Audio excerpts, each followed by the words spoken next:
Sir মাতিছিলে হয় এই ফৰ্ম কিখন সকলে ফিল আপ কৰি মোক দিয়ক স্যাৰ কিহৰ ফৰ্ম এয়া সেইবিলাক জনাৰ আপোনাৰ দৰকাৰ নাই ইমিডিয়েট ফৰ্ম ফিল আপ কৰক আৰু মোক দিয়ক কি আমাৰ গাঁৱৰ মানুহ এজনৰ এবাৰ কি হ'ল জানে কি ওচৰৰ মানুহ এজনে ফৰ্ম এখন দি সহি মাৰিবলৈ দিলে সেইজনেও একো নপঢ়া নিচিন্তাকে সহি মাৰি দিলে নহয় পিছতহে গম পাইছে যিজনে ফৰ্মত সহি কৰিবলৈ দিলে সেইজনে গোটেই মাটি সম্পত্তি খোপা দখল কৰি পেলালে মই মানে আপোনাৰ মাটি বাৰী কব্জা কৰিবলৈ সহি কৰাইছো হে গোসাই মই সেইটো ভাবি কোৱা নাই দে এক্সাম্পল দিছো ফৰ্মে গলো আপোনাক চিনি পাবলৈ মোৰ বাকী আছে যাওক সকলোকে ফিল আপ কৰিবলৈ দিয়ক আৰু কলা পেন দিহে ফিল আপ কৰিব হ'ব কি হ'ল হ'ব দিয়ক কংগাল সম্পত্তি আছে তেওঁৰ মই দখল কৰিবলৈ শুন এয়া ফৰ্ম দিছো ইমিডিয়েট ফিল আপ কৰ চাবি কিন্তু কোলা কলমেহে কৰিবি ল আৰু মোৰ হাতত জমা দিবি তোৰ হাতত কিয় জমা দিম আমি আৰু কাৰ হাতত দিবি আৰে ছাৰৰ হাতত দিম ছাৰ হৈছে এখন থানাৰ ৰজা মই হৈছো সেনাপতি ৰজাই কাম নকৰে নহয় সেনাপতিয়ে কৰে মোৰ হাতত দিবি আপুনি সেনাপতি ছাৰ কথাষাৰ কওঁগে কগে যা উতলি আছে যা কমল এনে ফৰ্মখন কিহৰ ফৰ্ম এখন eating the মেংগোজ don't counting the trees তাৰ মানে কি হয় আম খা গছৰ হিচাপ নকৰি ছাৰ আচ্ছা কলম নহয় কমল হেৰি এই ফৰ্মখন দিছো ইমিডিয়েট ফিল আপ কৰি মোৰ হাতত জমা দে চাবি কিন্তু ফিল আপটো একদম কোলা কমলেহে কৰিবি কি খেলি মেলি কে কয় নহয় মিলাই ল কলম কমল এই উৎপতীয়া নহয় মানুহটো ৰিফিলডাল আনোতে ইমান সময় লাগে নে কমল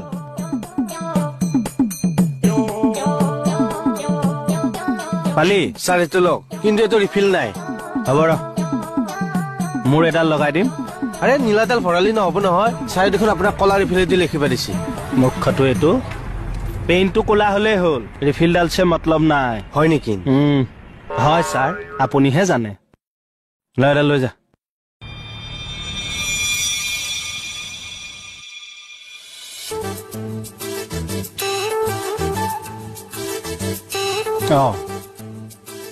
এইটো কি লিখিলে SPOUSE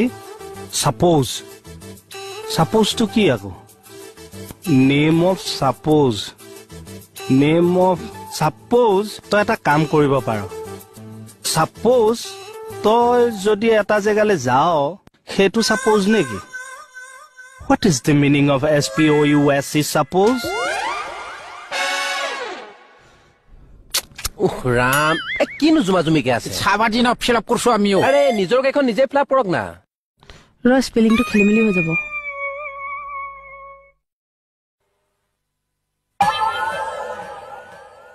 আপোনালোকৰ দেউতাৰ নামো লিলা নহয় ৰমানন্দ কিয় আমাৰ দেউতাৰ নামটো কিয় লিখিলে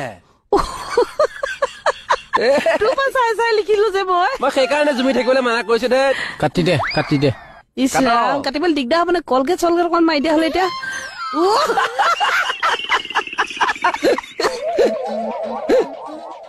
কি হ'ব তহঁতে এনেকে হাঁহি কিকিন্দালি মাৰি থাকিবি না এনে ফৰ্মখন ফিল আপ কৰি মোক দিবি কৰিয়ে আছো ব্লেক পেন দে ব্লেক পেন এই জানো তই চাওঁ এফালে আছোন বাইলো চাওঁ কি লিখিছ স্কুটিনি কৰি দিওঁ ৰাম হ'ব আপোনাৰ নিজৰখন ফিল আপ কৰি লওক যাওক তোৰ বুঢ়া কালটো কিমান বেয়াকে শেষ হ'ব তই চাবিচোন পুলিচৰ পৰা যে ৰিটায়াৰ হবি পেঞ্চনৰ ফৰ্ম ফিল আপ কৰোতে হাত এনেকে কঁপিব তোৰ হয় বাইলো আছোন মোৰ লগত এবাৰ কোনফালে কিবা চাবজেক্ট এটা ডিষ্ট্ৰিক্ট কৰিব লাগে আছোন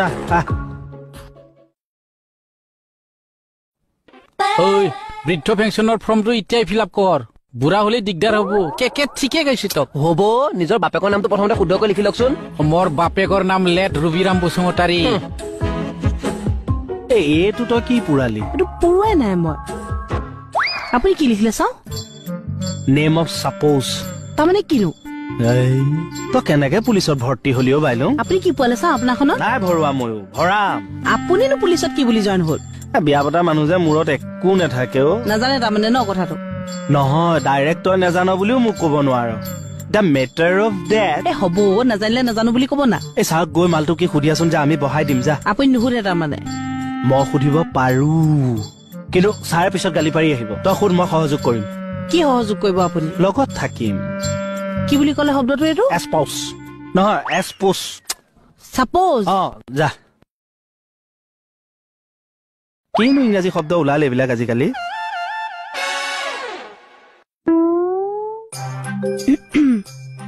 ছাৰ ফৰ্ম ফিল আপ হ'ল? ছাৰ কৰি আছো, মাত্ৰ এইখিনিতে ঘৰ এটা খালী থাকিলে। ছাৰ বুজিয়ে পোৱা নাই মই। কি বুজা নাই? ছাৰ ইয়াত লিখিবলৈ দিছে নেম অফ দ্য ছাপ'জ। এইটো কি লিখিম বাৰু? কি নেম অফ দ্য ছাপ'জ? এইটো চাওকচোন, নেম অফ দ্য ছাপ'জটো। কি যে হ'ব নহয়, এইটো নেম অফ ছাপ'জ। মানুহ মাৰিবা দে তুমি। কি হাঁহিছে আপুনি? সেইটো বোলে নেম অফ ছাপ'জ। আপুনি দেখোন কৈছিলে সেই জাতকে। ধেমালি ধেমালি। বাৰু কওকচোন কিনো এইটো? কওক কওক, আপুনি কলেও হ'ব। Name of spouse. গম পালি? যা লিখি দেগে যা। কি লিখিম কিতাপ? তাই সুধিছে কি লিখিব লাগিবনো। আপুনি মণিবৰ নামটো লিখিব লাগিব। নাই, মোৰতো মই অনুমান কৰিছোৱে। আৰু আমি ইহঁতে তোমালোকে একো লিখিব নালাগে। কিয়? মই চিনিয়ৰ নহয় জানো, চিনিয়ৰিটিটো মেইনটেইন কৰিছে ছাৰে।